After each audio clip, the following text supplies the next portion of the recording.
আরে এটা কি হয়ে গেল? জলপাটা আমরা কোথায় চলে আসলাম? যারা আমার নদীতে পটি করে গন্ধ করে দেয় তাদেরকে আমি বন্দি বানিয়ে ফেলি। হাঁকতে গিয়েও বিপদে পড়ে গেলাম। হ্যাঁ জলপাটা ছেড়ে দাও না, এরকম ভুল আর জীবনেও করবো না। ঠিক আছে, আর কখনো নদীর পাশে হাঁকতে আবি না। এইবার আমি বাড়ির টয়লেটে হাঁকু করলাম, আর কোনো বিপদ হবে না। আরে আবারও চলে আসলাম। হ্যাঁ আরে জলপাটা, আমি তো বাড়ির টয়লেটে হাঁকু করছি। টয়লেটে? শালা তোর বাড়ির ফাইভের লাইন তো আমার নদীতে দিয়ে রাখছিস।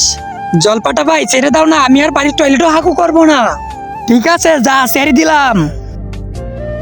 এইবার আমি না নদীতে হাঁকবো না টয়লেটে হাঁকবো। হ্যাঁ এবার তো আমি পলিথিনে হাঁকু করব। আরে এই সময় আবার কে আসলো? ঘরের ভিতরে কি গন্ধ হচ্ছে? আরে শালা, এই পলিথিনে কে হাঁকু করলো? যাই ফেলে দিয়ে আসি। আরে শালা, এবারও আমি কিভাবে এখানে আসলাম? এবার তো আমি পলিথিনে হাঁকু করছি।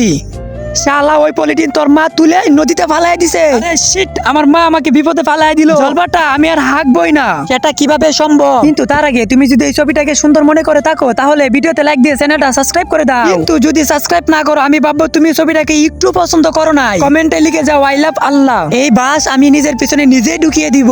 না থাকবে পিছন আর না থাকবে হাগু।